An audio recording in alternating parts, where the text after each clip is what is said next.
அல்லேலூயா, அல்லேலூயா, அல்லேலூயா. நமக்கு நேரமே இல்லை. ஏன்னா இப்ப நம்ம பார்க்க போற ஒரு சப்ஜெக்ட் ரொம்ப முக்கியமான ஒரு சப்ஜெக்டா இருக்கு. நீங்க எழுதி வச்சுக்கோங்க. இது உங்களுடைய வாழ்க்கைக்கு மிகவும் ரொம்ப யூஸ்ஃபுல்லா இருக்கு. எடுத்து வாசிக்கலாம். லூக்கா 1:45. லூக்கா 1:45. விசுவாசித்தவளே பாக்கியவதி, கர்த்தராலே அவளுக்கு சொல்லப்பட்டவைகள் நிறைவேறும் என்றார். எழுதிக்கங்க. கர்த்தராலே உங்களுக்கு என்ன சொல்லப்பட்டதோ அது நிறைவேறும். நம்புகிறவங்க மாத்திரம் கைகளை உயர்த்தலாம். நல்லா புரிஞ்சுக்கோங்க. நம்ம பண்ண வேண்டிய விஷயம் விசுவாசிக்கணும். விசுவாசமா இருக்கோமா அப்படின்னு கேட்டா, சில நேரங்கள்ல விசுவாசம் உயர்ந்து இருக்கிறது, சில நேரங்கள்ல விசுவாசம் ரொம்ப தாழ்ந்து இருக்கிறது. நம்மளுடைய விசுவாசம் எல்லாம் உயர்ந்துதான் இருக்கணும். நம்ம 3 காரியமோ 4 காரியங்களோ இப்ப பார்க்க போகிறது இல்ல.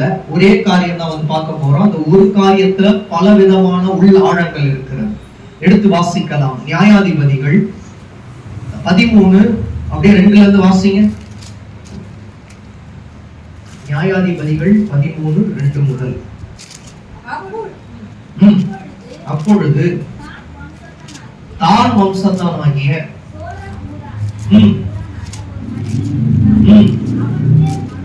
அவன் பெயர் மனோவா. மனோவானா என்ன அர்த்தம் தெரியுமா? எழுதிக்கங்க. இளைப்பாறுதல் இல்லனா இளைப்பாறும் இடம். இளைப்பாறுதல் அல்லது இளைப்பாறும் இடம். இப்போ வாசிங்க.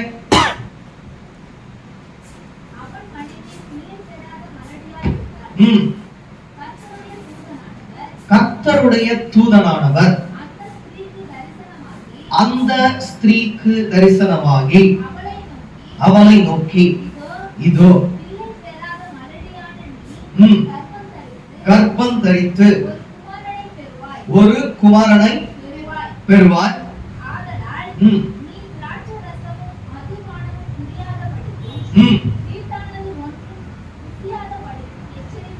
அப்போ தீட்டான ஒன்றுமே அவங்க என்ன பண்ணக்கூடாது, உணவு உண்ணக்கூடாது.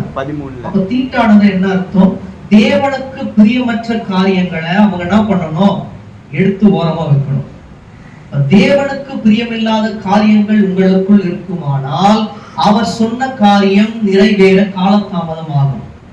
அப்ப தேவனுக்கு பிரியமில்லாத காரியத்தை நீங்க என்ன பண்ணணும், விட்டு விலகணும். அப்ப நல்லா கவனிங்க. அவர் சொல்றாரு, வாசிங்க 2:3 வாசிங்க. 3 வாசிங்க.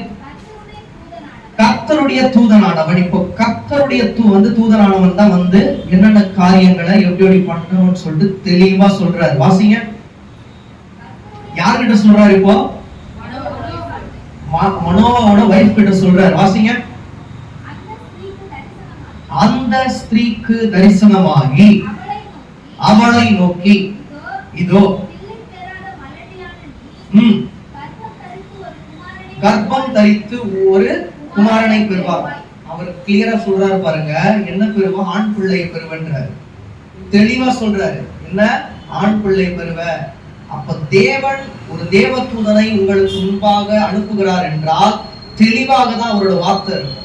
ஆண் பிள்ளை பெறுவனா ஆண் பிள்ளை பெறுவ, பெண் பிள்ளை பெறுவனா பெண் பிள்ளை பெறுவ. அதான் சொன்ன, தேவன் உங்களுக்கு என்ன செய்ய நினைத்தாரோ அது தடைப்படாது. நம்ம இப்போ வாசிக்கலாம். 1:45 வாசிச்சுட்டு மறுபடியும் வரலாம். வாசிங்க. 1:45. லூக்கா 1:45. விசுவாசித்தவளே பாக்கியவதி. இப்ப புரிஞ்சுதுங்களா? அவங்களுக்குள்ள விசுவாசம் இருந்திருக்கும். விசுவாசம் இருந்ததுனாலதான் தேவனுடைய தூதனை அனுப்பி அவங்களுக்கு ஒரு வாக்குத்தத்தம் கொடுக்கிறார். இன்னைக்கு வரைக்கும் நீ பிள்ளை பெறாத ஒரு மல்லடியாக இருக்கலாம். இனி அப்படி இருக்காது. இதெல்லாம் செஞ்ச அப்படின்னா, இனி நம்ம பார்க்க போறோம் என்னென்ன அப்படின்னு சொல்லிட்டு. அதெல்லாம் செஞ்ச அப்படின்னா உனக்கு ஒரு ஆண் பிள்ளைய தேவன் கொடுக்க வல்லவராய் இருக்கிறார், வாக்குத்தத்தம் கொடுக்கிறார். அப்போ விசுவாசித்துதான் இருக்காங்க அவங்க. விசுவாசித்தனால் வாசிங்க. கர்த்தராலே. இப்போ தேவன் தூதன் தேவ தூதன் அவனுடைய சுயத்தினால ஒரு வார்த்தையும் சொல்லல. பரலோகத்திலிருந்து தேவன் அவனை அனுப்பினார். தேவன் மூலியமாய் வந்த வார்த்தை தான் தேவன் தூதன் சொன்ன வார்த்தை. புரியுது? என்ன வார்த்தை வாசிங்க? கர்த்தராலே அவளுக்கு சொல்லப்பட்டவைகள் நிறைவேறும். இப்ப வாசிங்க 3.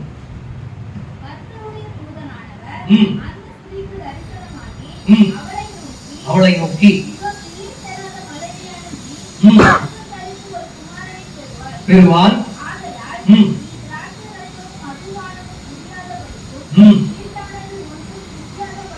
இது அப்படியே நீங்க வந்துட்டு டைரக்ட் மீனிங் எடுத்துக்க கூடாது. அப்படியே ஏதோ நம்ம படிக்கும் போது இதெல்லாம் சாப்பிடக்கூடாதுன்றாரு அப்படின்னு சொல்லிட்டு நம்ம எடுத்துக்க கூடாது. என்ன சொல்றாருன்னா, தேவன் உங்களுக்கு எதை நீங்க விட்டு விலகணும் அப்படின்றாரோ அதை நீங்க விட்டு விலகணும்ன்றாரு. அதான் ஆவிக்குரிய அர்த்தம். அவங்களுக்கு மட்டும் சொல்லல. நீங்க விசுவாசிக்கிறீங்களா? விசுவாசித்தால் தேவனுடைய மகிமையை காண்போம். அப்போ தேவன் உங்களுக்கு சொன்னது நடக்கும். நீங்க பண்ண வேண்டிய விஷயம்லாம் அவங்களும் சொன்ன மாதிரி திராட்சை ரசமோ மதுபானமோ எதுவும் குடிக்க கூடாது. அது இல்லாம அசுத்தமான ஒன்றையும் புசிக்கவும் கூடாது. அது அவங்களுக்கு சொன்னது. நமக்கு தேவன் என்ன பண்ணுவாரு?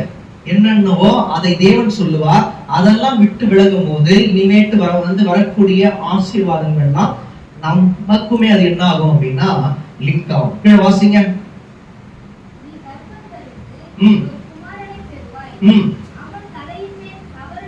அப்போ இதுதான் அவர் சொல்றாரு.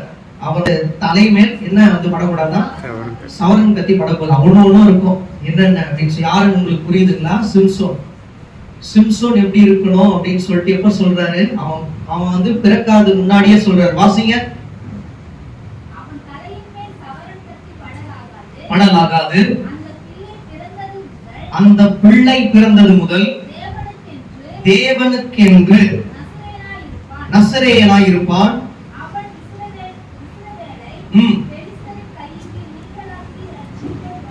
ரட்சிக்க தொடங்குவான் என்றார். அப்ப வாக்குத்தத்தம் கொடுத்துட்டாரு. இதே மாதிரிதான் ஆகும். விசுவாசித்தாங்க. தேவனுடைய தூதன் மூலியமா அவங்களுக்கு என்ன வருது? ஒரு வார்த்தை வருது. வாக்குத்தத்தம் என்ன வாக்குத்தத்தம்? இவ்வளவு நாள் நீ பிள்ளை பெறாது இருந்த, இப்போ ஒரு பிள்ளை பெற போற, ஒரு ஆண் பிள்ளை. அந்த ஆண் பிள்ளை எப்படி எப்படிலாம் வளர்க்கணும்னு சொல்றாரு பாரு. இப்படிலாம் இருக்கணும். சவரன் கத்தி படக்கூடாது. நசரேயனா இருப்பான். கீழே வாசிங்க.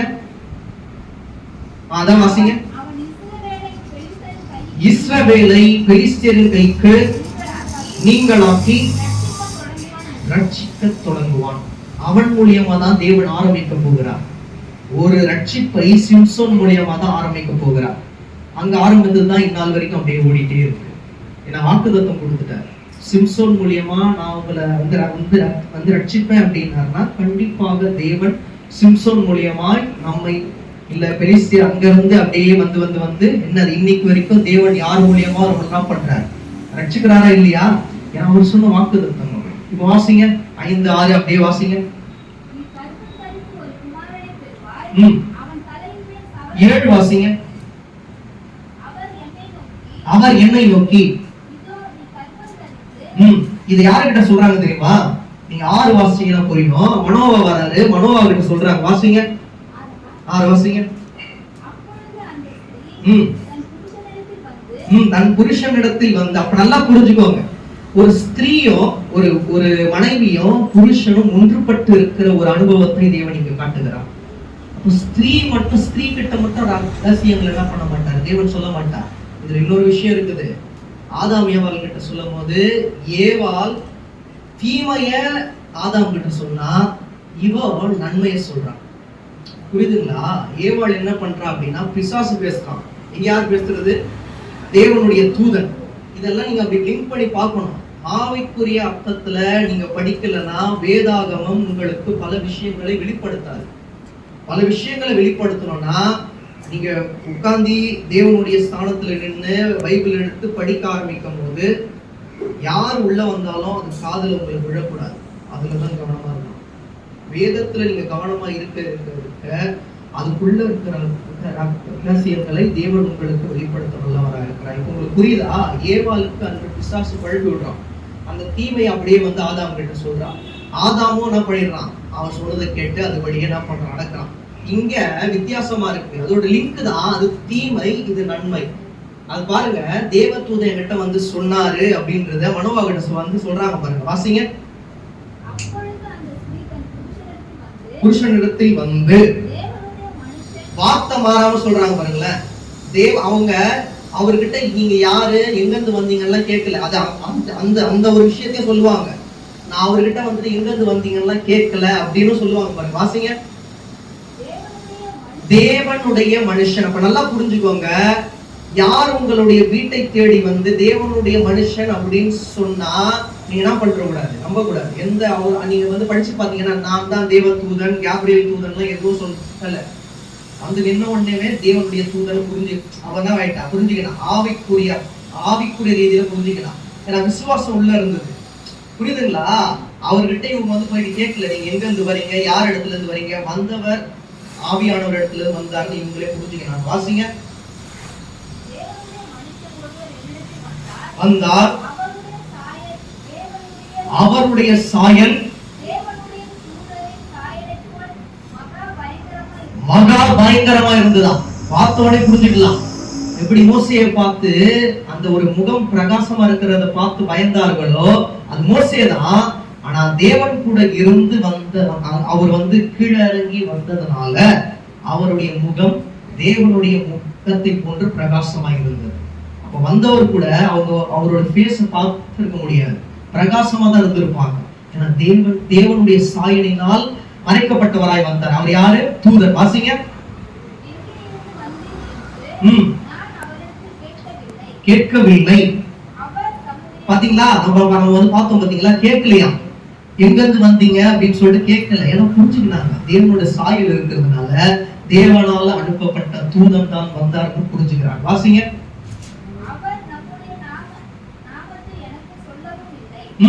நாம என்ன அவருடைய பெயர் என்னன்னு சொல்லிட்டு சொல்லவும் இல்லையா.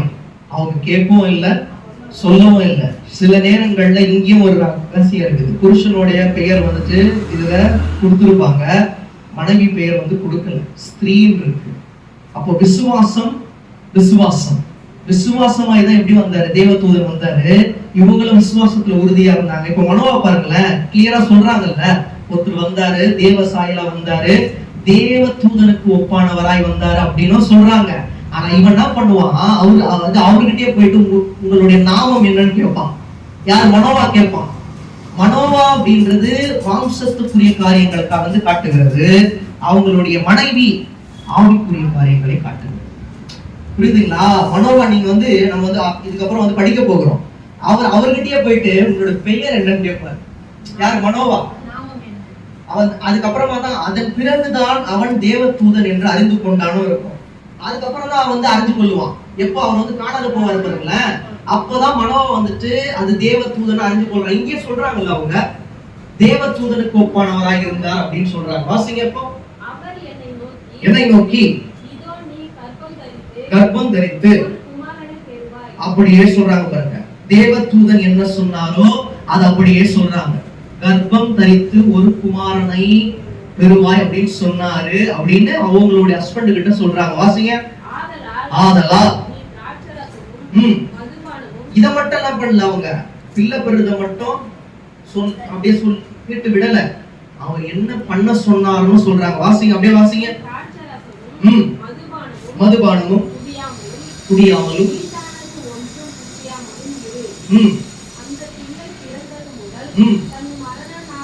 மரண நாள் மட்டும் நசரேனாய் இருப்பார் என்று சொன்னார். அவர் என்ன சொன்னாரோ அப்படியே சொல்றார். புரியுதுங்களா? இப்ப பாருங்க, கீழே வாசிங்க. அவருடைய ஒரு கான்வர்சேஷன் வரும். வாசிங்க. அப்பொழுது மனோவா கர்த்தரை நோக்கி விண்ணப்பம் பண்ணி, என் ஆண்டவரே.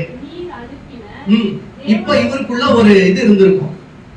காட்டனோட எங்கிட்ட காட்டணும். குடும்பத்துக்கு தலைவனா இருக்கும் போது எப்படி என்னுடைய ஒய்ஃப்க்கு நீங்க காட்டியிருக்கலாம்.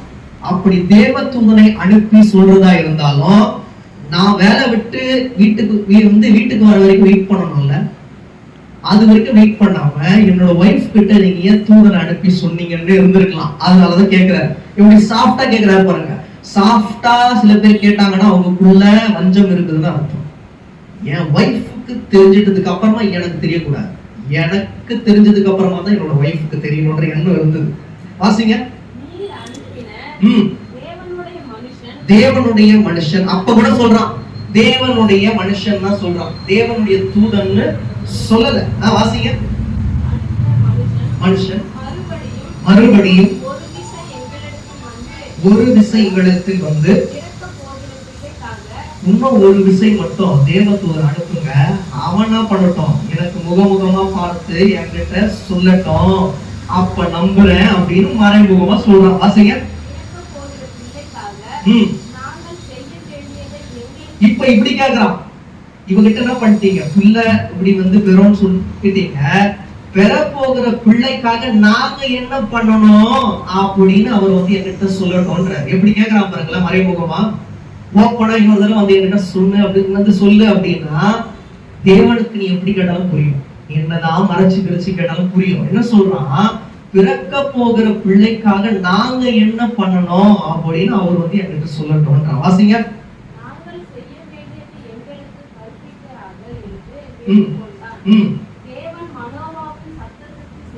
செவி கொடுக்கிறார். அப்ப நம்மளுடைய சத்தத்துக்கு தேவன் செவி கொடுக்க வல்லவராக இருக்கிறார். அவன் எந்த டோன்ல கேட்டிருந்தாலும், எந்த ஒரு மறைமுகமா கேட்டிருந்தாலும், அவனுக்கும் அவர் செய்ய போகிறதை புரிய வைக்கணும் அப்படின்றதுக்காக அவனுடைய சத்தத்தை தேவன் கேட்டருளினார். வாசிங்க. அந்த ஸ்திரீ வயல் வெளியில் இருக்கும்போது தேவனுடைய தூதனானவர் திரும்பவும் அவளை மறுபடியும் பாருங்க, மறுபடியும் இவருக்கு மனோவாக்கியம் மாற்றம். நான் தான் 3ஆவது தடவை என்கிட்ட வந்து பேச சொன்னேன், மறுபடியும் வயல் வெளியில தேடி போயிட்டு இருக்காரு என்னோட வைஃப பாக்கிறதுக்கு தேவதூதன். என்னதுல பார்க்க சொன்னேன், நான் பிரேயர் பண்ண கேட்டேன், என்கிட்ட வந்து பிள்ளை நாங்க வந்து பெற்று எடுத்ததுக்கு அப்புறமா அதுக்கு முன்னாடி என்னென்ன ஆயத்தப்படணும் அப்படின்னு சொல்லிட்டு என்கிட்ட வந்து சொல்லுங்க. நான் தானே கேட்டேன். மறுபடியும் 3ஆம் விசை வந்து அவள்கிட்ட போயிட்டு பேசியிருக்காரு அப்படின்னா வாசிங்க. மனோவா இருக்கவில்லை.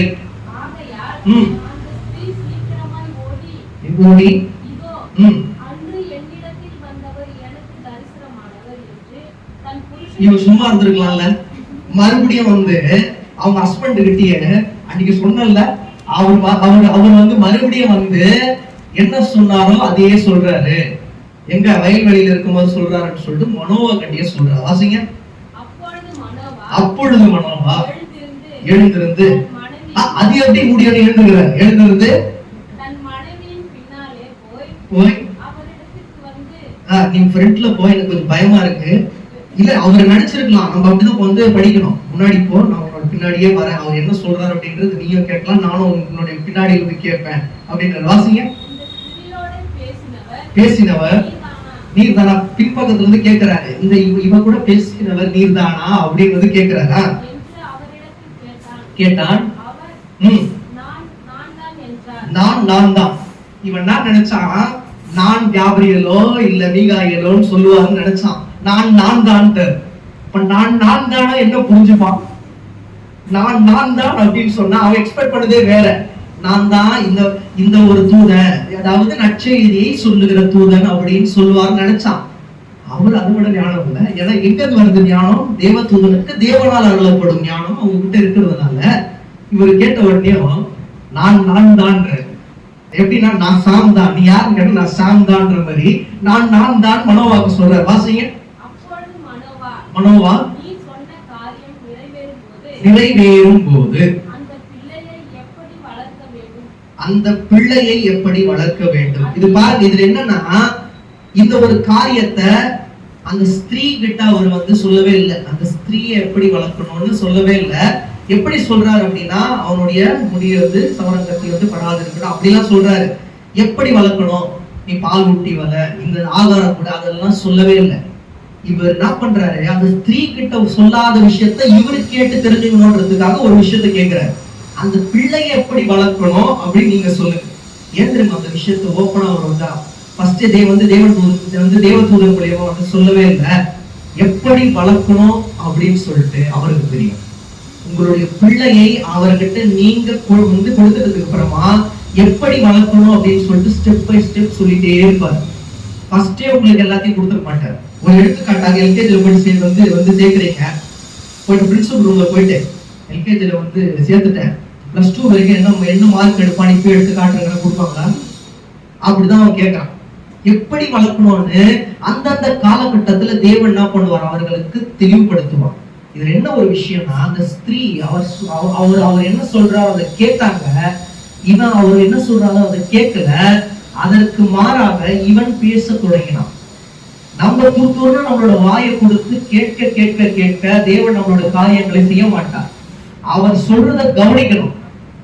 புரியுதுங்களா? அவர் சொல்றதை கவனிக்க கவனிக்க கவனிக்க மௌனமா இருக்க இருக்க இருக்க நமக்கு உண்டான காரியங்கள், நமக்கு தேவையான காரியங்கள் நாம் நினையாத நேரங்களில் வந்தடையும். தேவனே தந்தருள்வா. நம்புகிற மாத்திரம் கைகள் வாசிங்கப்போ அப்படியே வாசிங்க. கேட்டான். கர்த்தருடைய தூதனானவர் மனோவாவை நோக்கி, நான் ஸ்திரீயோட சொன்ன அவகிட்ட என்ன சொன்னனோ அததான் உனக்கு சொல்ல போறேன்னு சொல்றாரு. பாருங்க.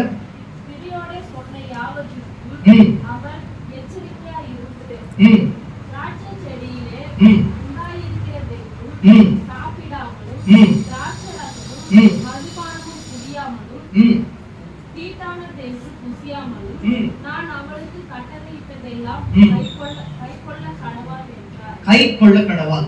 அவளுக்கு என்ன நான் சொன்னனோ, தேவனுடைய வார்த்தை மூலமாய் எனக்கு தேவன் வெளிப்படுத்தியதை நான் அவளுக்கு என்ன சொன்னனோ அதை அவள் செய்வாளானால் தேவன் என்ன பண்ணுவார், ஒவ்வொரு காரியத்தையும் நேர்த்தியாக நடத்துவார் அப்படின்னு சொல்றார்.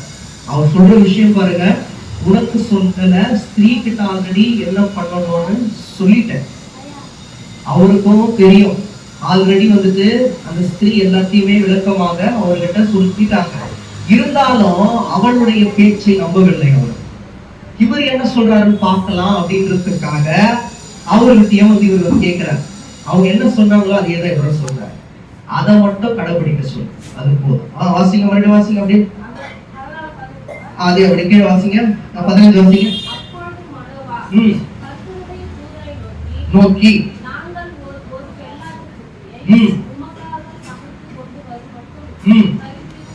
இது அவரை இம்ப்ரெஸ் பண்றதுக்காக பண்றான். உமக்காக ஒரு வெள்ளாட்டு குட்டியை ஒரு கொஞ்ச நேரத்துல பிரியாணி ரெடி ஆயிடும். நீங்க எல்லாம் பாஸ்டர் இம்ப்ரெஸ் பண்ணவே முடியாது. நான் என்னதான் சொல்றேன், ஒரு ஊழியரையோ அப்பாவையும் சொல்றேன், ஊழியரெல்லாம் நீங்க இம்ப்ரெஸ் பண்ணவே முடியாது. சில நேரங்கள்ல, அதாவது உண்மையான ஊழியரை சொல்றேன், தேவனால அபிஷேகம் பண்ணப்பட்ட ஊழியரெல்லாம் வெள்ளாட்டுக்கடா சமைத்து கொடுத்தோ இல்ல சிக்கன் பிரியாணி கொடுத்தோ இம்ப்ரெஸ் பண்ண முடியாது. வாசிங்க, மறுபடியும் கீழே வாசிங்க. சமைத்து கொண்டு வர மட்டும் கொஞ்ச நேரம் இருக்கு, கொஞ்ச நேரத்துல ரெடி ஆயிடும், கொஞ்ச நேரம் வெயிட் பண்ணுங்க. சோஃபா போட்டு வைக்கிறேன் இல்ல, நான் சொல்றேன் இந்த காலகட்டத்துக்கு ஏற்ற மாதிரி சொல்றேன். கொஞ்ச நேரம் வெயிட் பண்ணுங்க, கொஞ்ச நேரத்துல ரெடி ஆயிடும். தேவ தூதன் வெயிட் பண்ணுவாங்களா? வாசிங்க, கீழே வாசிங்க. தூதனானவர் மனோவாவை நோக்கி, இருக்க சொன்னாலும் புசிக்க மாட்டேன், இட வேண்டுமானால். புரிஞ்சுக்கிறான் பாத்தீங்களா? அவர் சொன்னது சமைச்சு தரேன்னா சொன்னாரு. அதை புரிஞ்சுக்கிறான். அதாவது ஒரு இதுவா, அதாவது நீங்க உங்களுடைய வார்த்தை மூலியமா எனக்கு ஒரு பிள்ளை வரப்போகுது, அதனால நான் உங்களுக்கு என்ன பண்றேன், வெள்ளாட அந்த ஒரு பலியிட்டு கொடுக்குறேன் அப்படின்ற மாதிரி அவன் சொல்றான். அதை புரிஞ்சுக்கிட்டா இப்படி சொல்றாரு. நீ வாசிங்க, சர்வாங்க இட வேண்டுமானால் கர்த்தருக்கு செலுத்து. அதான் ஸ்டான்லிங்க சொன்ன, எல்லாருக்கும் சொல்றேன், எங்களை நீங்க மறந்து போனாலும், ஐயாவை நீங்க மறந்து போனாலும் அவரை மறக்காதீங்க. அது என்னன்னா, உன்னுடைய நம்பிக்கையை என் மேல இருக்காத. அவருக்கு இருந்த நம்பிக்கை எல்லாம் அவர் மேல இருந்தது. என்ன மாதிரி ஒரு வார்த்தை, பிள்ளை பெறாத என்னோட ஒய்ஃப் பிள்ளை பெறுவான்ட்டாரு. அதனால அவங்க இம்ப்ரெஸ் பண்றதுக்காக பலியிடலாம். அதையும் புரிஞ்சுக்கணும். நீ சர்வாங்க பலி இட வேண்டுமானால் எனக்கு இடாதை, நீ அதை கர்த்தருக்கு இடு அப்படின்ற. வாசிங்க. செலுத்துவாயாக என்றார். அப்ப நல்லா புரிஞ்சுக்கோங்க, நீங்க ஏதாவது கொடுக்கணும் அப்படின்னா முதல்ல தேவனுக்கு கொடுத்துருங்க, அதுக்கப்புறமா தான் எல்லாமே. தேவனுக்கு நீங்கள் நேர்ந்து கொண்டதை கண்டிப்பாக செய்யணும். எப்படி அப்படின்னா, சர்வாங்க தகன பலி அப்படின்றது ஒண்ணுமே இல்லை. தேவனுக்கு என்ன செலுத்த வேண்டுமோ அதை தேவனுக்கு செலுத்தும். புரியுதுங்களா? முதல்ல அவர்தான், முதலும் முடிவும் அவர்தான். வாசிங்க, கீழே வாசிங்க. அப்பொழுது மனோவா, அதுலயே கொஞ்சம் இருக்கு, வாசிங்க. அறியாதிருந்தான். அறியாதிருந்தான் மனோவா, கர்த்தருடைய தூதன் அறியாதிருந்தான். அவன் என்ன பண்றான்? ஒரு ஊழியர் இருக்காரு, ஒரு மனுஷன், தேவனால் அனுப்பப்பட்ட ஒரு தேவ மனுஷன் அப்படின்னு சொல்லிட்டு நினைச்சார். அதனாலதான் அந்த வார்த்தையை கேட்டார். அப்ப என்னன்னா, வருபவர் யாரு அப்படின்றது ஆவிக்குரிய கண்கள்ல பார்க்கணும். எல்லாருக்கிட்டையும் போயிட்டு உங்களுடைய வாழ்க்கையை தூற்றி தெரியக்கூடாது. அப்படி தூற்றி நீங்க திரிவீர்களானால் பிரசங்கம் பண்ணும்போது டார்கெட் வச்சு பேசுவாங்க. எனக்கு தேவன் கற்றுக் கொடுத்ததை நான் சொல்றேன், யாரை பத்தியும் பேசாத, அது உன்னுடைய வேலை அல்ல. இன்னைக்கு இது என்னோட முக்கியமான ஒரு நாள், 50வது மீட்டிங். தேவனுக்கு முன்பாக தேவனுடைய வார்த்தையை 50வது இடத்துல பேசுறேன். 50 விதமான வார்த்தைகள் தேவன் தந்தார். அந்த 50 விதமான வார்த்தைகளும் எழுதி வச்சிருக்கேன். என்ன டேட்ல தேவன் என்ன வார்த்தை கொடுத்தாருன்னு சொல்லிட்டு 50 வார்த்தைகள் தேவன் கொடுத்தா, நான் வம்சத்தில் எடுக்கல, தேவனை நடத்தினார். புரியுதுங்களா? வாசிங்க. அப்பொழுது மனோவா கர்த்தருடைய தூதனை நோக்கி, நிறைவேறும் போது கணம் பண்ணும்படி. இப்ப கேக்குற, நீங்க சொன்ன காரியம் சப்போஸ் நிறைவேறிடுச்சுன்னா, அப்புறமா உங்களை பார்த்து ஏதாச்சும் கொடுக்கறதுக்கு உங்களுடைய நாமம் எங்களுக்கு தெரிஞ்சிருக்கணும். அதனால உங்களோட பெயர் என்னன்னு கேட்கிறாரு. அது அப்ப இதுக்கு ரிப்ளை கொடுக்கிறாரு பாருங்க, வாசிங்க. அதற்கு கர்த்தருடைய தூதனானவர், கேட்க வேண்டியது என்ன? அது அதிசயம் என்றார். நீ கேட்க வேண்டியது என்ன? ஏன் கேட்கிற? ஆவிக்குரிய கண்கள்ல பார்க்கலையே, நீ மாம்சத்தோட கண்கள்ல பார்க்கிற. என்னோட நாமம் ஏன்னு சொல்லிட்டு 2வது கேட்கிறார். ஃபர்ஸ்ட் ஒரு தடவை ஏன்னா நான் தான்றாருல, இப்ப பாருங்க, அது அதிசயம் அப்படின்னு என்ன அர்த்தம்? உங்களுடைய வாழ்க்கையில ஒரு அற்புத அதிசயங்கள் நடக்க வேண்டுமானால் நீங்க எல்லா நேரங்களிலும் கேள்வி கேட்டுட்டே இருக்கக்கூடாது. எப்போ நடக்கும், எங்க நடக்கும், அதெல்லாம் கேட்கக்கூடாது. நடக்க வேண்டிய நடத்துல கண்டிப்பாக நடக்கும். ஏன்னா உங்களோட வாழ்க்கையை அவர்கிட்ட கொடுத்துட்டீங்க. இதை பாத்தீங்கன்னா, அந்த ஸ்திரீ பாத்தீங்கன்னா ரொம்ப பேசியிருக்கவே மாட்டாங்க. அவருக்குள்ள இருந்தாங்க, விசுவாசத்துல உறுதியா இருந்தாங்க, ஆவிக்குரிய கண்கள்ல பார்த்தாங்க. அவர் என்ன சொன்னாரோ அதை கேட்டுட்டு கண்டிப்பாக நடக்கும்ன்ற ஒரு நம்பிக்கை இருந்தது. அதை அவங்க புருஷன்கிட்டயும் சொன்னாங்க. இவரு எதையுமே அவங்க கிட்ட போயிட்டு கன்சல்ட் பண்ணாம விருந்துக்கும் கூப்பிடுறாரு, அதுக்கும் அவங்க கிட்ட போயிட்டு கேட்கல. புரியுதுங்களா? அவரோட பெயர் என்னன்னு கேட்கிறாரு. இப்ப நல்லா புரிஞ்சுக்கோங்க, அவர் பெயர் என்னன்னு சொல்லிட்டு 2வது தடவை அவர் கேட்கும் போது ஃபர்ஸ்ட் மறைமுகமா கேட்கிறாரு, ஓப்பனாவே கேட்கிறாரு. அப்படி நீங்க சொன்ன காரியம் நடந்துருச்சுன்னா அதுக்கப்புறம் உங்களை நம்ம பாக்குற மாதிரி இருக்கும். அப்போ உங்களுடைய பெயர் என்ன அப்படின்னு சொல்லிட்டு யாருக்கிட்டையாச்சும் கேட்டா என்ன பண்ணுவாங்க, இங்க இருக்காரு அங்க இருக்காரு சொல்லுவாங்க அப்படின்ற எண்ணம் இருந்திருக்கும் அவருக்கு. அதனால உங்களுடைய பெயர் என்னன்னு கேட்டாரு. அதற்கு அதிசயம் என்றார். அப்ப புரிஞ்சுக்கோங்க, அதிசயமான காரியங்களை சில நேரங்கள்ல தேவ தூதன் மூலியமாகவும் செய்வார். புரியுதுங்களா? அதான் அதற்கு அர்த்தம். அப்படியே வாசிங்க, வாசிங்க.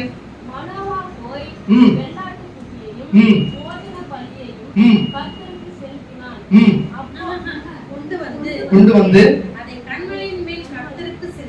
கன்மலையின் மேல் செலுத்தினான்.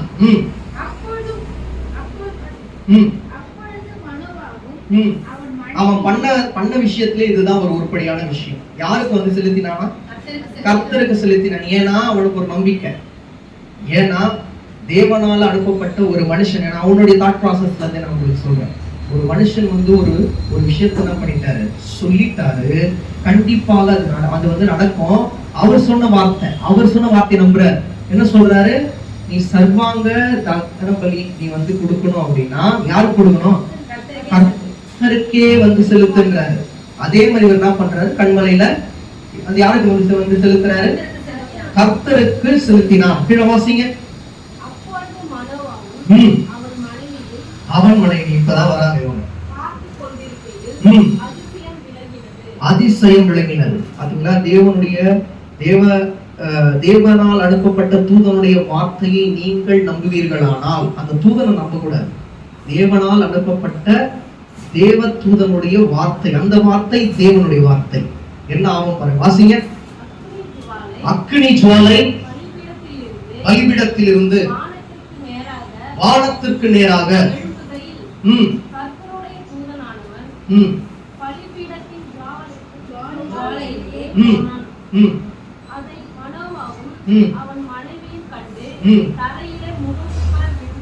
விழுந்தார்கள். இப்ப பாருங்களேன், அவர் வந்த காரியம் முடிந்து விட்டதுனால இப்ப அவர் போயிருக்காரு. புரியுதுங்களா? இப்பதான் 2 பேரும் முகங்குப்புற விழுந்தாங்க. அவங்க விழல, அந்த ஒரு ஆவியானவரோட ஆளுவே அவர்களை விழ வைத்தது. அந்த ஒரு இது பாத்தீங்கன்னா பிரசன்ஸ் இருந்தாலே நம்ம அறியாது நம்ம என்ன பண்றோம்.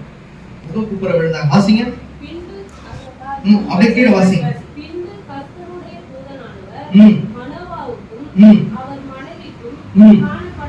காணப்படவில்லை. ஏன்னா அவ்வளவுதான், அவருக்கு என்ன வேலை கொடுக்கப்பட்டதோ அது முடிந்தது. அப்ப நீங்க கேட்கலாம், குழந்தை பிறந்துச்சா இல்லையா? லாஸ்ட்ல இருக்கு, அது நம்ம வாசிக்க போறோம். இப்ப அவரோட வேலை முடிந்ததுனால அவர் மேல போயிடுறாரு. காணப்படவில்லை. வாசிங்க.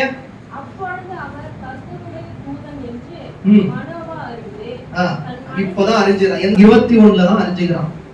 21 தான் அவர் தேவனால் அனுப்பப்பட்ட தூதன் அறிஞ்சுக்கிறான்.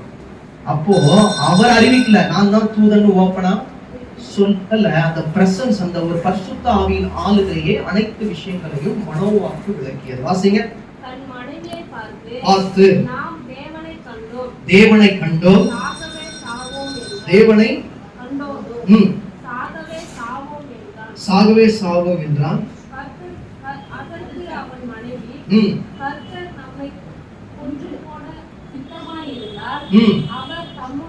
இவளுக்கு எவ்வளவு ஒரு தெளிவு இருக்கு பாத்தீங்களா? விசுவாசத்தில் உண்டாகிறது ஒன்றே ஒன்றுதான், மன தெளிவு, ஆவியானவரின் ஆளுகை. எந்த இடத்துலயும் உங்களை சாவடிப்பேன்னு அவர் சொல்லவே இல்லை ஆரம்பத்துல இருந்து. அந்த பிரசன்ஸ் வந்ததுனால இப்ப அவரோட பிரசன்ஸ் நம்ம என்ன பண்ணிட்டோம், பார்த்துட்டோம். அப்ப நம்ம எப்ப தேவனை பார்ப்போமோ அவன் நம்ம அழிச்சிருவோம் அப்படின்ற எண்ணம் ஆயிடுச்சு அவனுக்கு. புரியுதுங்களா? அதுக்கு அவங்க சொல்றாங்க பாருங்க, வாசிங்க.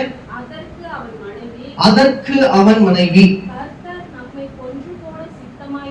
சித்தமாயிருந்தால் அவர் நம்முடைய கையிலே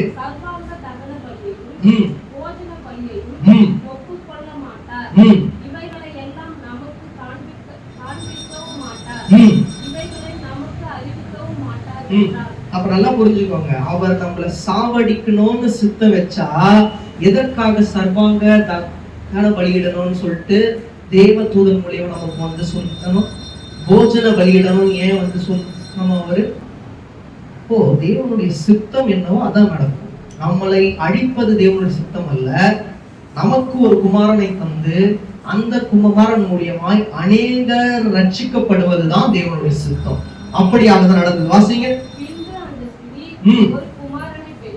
இப்பதான் பாத்தீங்களா வாக்குத்தத்தம் நிறைவேறினதா? இப்ப அதை வாசிச்சுட்டு இதை வாசிங்க, புரியும். வாசிங்க. லூக்கா 1:45. விசுவாசித்தவளே பாக்கியவதி. நிறைவேறிச்சா இல்லையா? இப்ப வாசிங்களா இது. பின்பு அந்த ஸ்திரீ ஒரு குமாரனை பெற்று, அதே மாதிரி ஒரு குமாரன் தான், குமாரனை பெற்று சிம்சோன் என்று பெயரிட்டார். சிம்சோன் என்பதற்கு உங்களுக்கு நல்லா தெரியும், சூரியனை போன்றவன். சூரியனை போன்றவன் இது எபிரேய வார்த்தையிலிருந்து எடுக்கப்பட்டது. அதாவது சிம்சோன் அப்படின்றது எபிரேய வார்த்தையிலிருந்து எடுக்கப்பட்ட சொல். சூரியனை போன்றவன். இது வேற ஒரு அர்த்தம் இருக்குது, நீதி தலைவனம். இன்னொரு அர்த்தம், இது புதுசா இருக்குல்ல, எழுதிக்கோங்க. நீதி தலைவன். சிம்சோன் அப்படின்றதுக்கு வேற அர்த்தம், நீதி தலைவன். ஏனென்றால் உங்களுக்கு ஒரு 3 விஷயம் நல்லா தெரியும். என்ன விஷயம் அப்படின்னா, சிம்சோன் எவ்வளவு 3000 பேரு 3000 பெலிஸ்தியரை கண்டிப்பாக என்ன பண்ணான், கொன்று போட்டானா?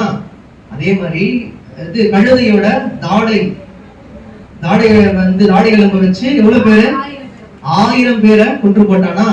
இன்னொன்னு 300 நரிகள் பிடித்து அது ஒரு வால்ல ஒன்றோடு ஒன்று சேர்த்து அந்த ஒரு பெலிஸ்தியரோட வேளாண்மைகளை அழித்து என்ன பண்றான் போட்டுடலாம். அப்போ தேவன் பாத்தீங்கன்னா சொன்ன வார்த்தை கண்டிப்பாக நிறைவேறியது. இவ்வளவு ஒரு பராக்கிரமசாலியா இருந்தான் பாத்தீங்களா. இப்ப வாசிங்கள மறுபடியும் அந்த 24 தானே, 24 வாசிங்க, 24 25. ஒரு குமாரனை பெற்று சிம்சோன் என்று பெயரிட்டால் வளர்ந்தது, கர்த்தர் அவனை ஆசீர்வதித்தார். அந்த பிள்ளை வளர்ந்தது, கர்த்தர் அவனை ஆசீர்வதித்தார். அப்ப இந்த விஷயத்த சொன்னார் அவரு. பிள்ளை வளர்ந்து கொண்டே இருப்பான், கர்த்தர் அவனை ஆசீர்வதிப்பார் சொல்லிட்டு தேவன் தூதன் மூலியமா அவர்களுக்கு சொல்லவில்லை. ஏன் சொல்லணும்னா ஆசீர்வாதம் அவருடையது, அவர் தான் கொடுப்பாரு. யாரு மூலியமாவும் சொல்லி எல்லாம் பண்ண மாட்டாரு, கொடுக்க மாட்டாரு. பிள்ளை வளர்ந்தது, கர்த்தர் அவனை ஆசீர்வதித்தார். 25 படிங்க.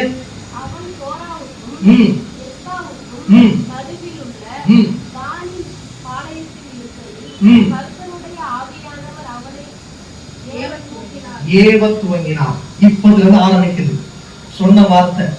சிம்சோனால கண்டிப்பாக ரட்சிப்பு உண்டுனா கண்டிப்பா நடக்கும். சிம்சோன் மூலியமா ஆரம்பிக்கிறாரு. அதுக்கு இடையில என்ன ஆச்சு அப்படின்னா நிறைய ப்ராப்ளம்ஸ் வர ஆரம்பிச்சது.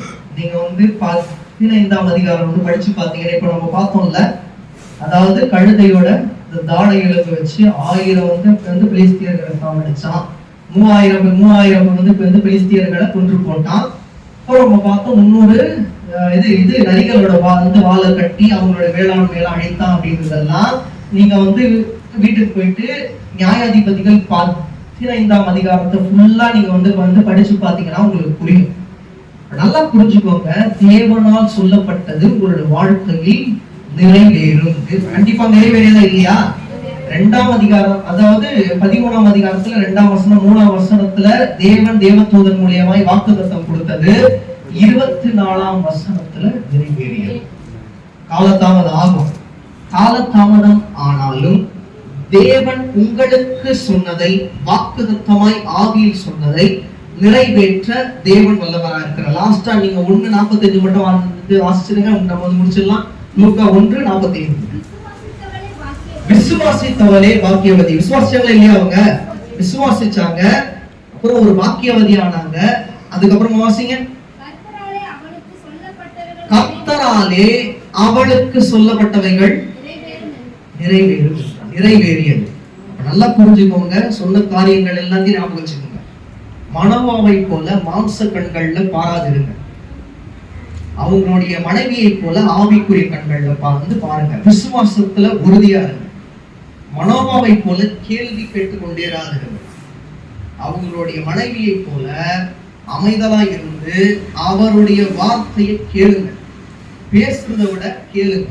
அப்போ மனோபாவின் மனைவியை போல நீங்கள் இருந்தால் தேவதூதனால் உங்களுக்கு சொல்லப்பட்ட வார்த்தைகள் காலதாமதமானாலும் கண்டிப்பாக நிறைவேறும். கண்களை மூடலாம்.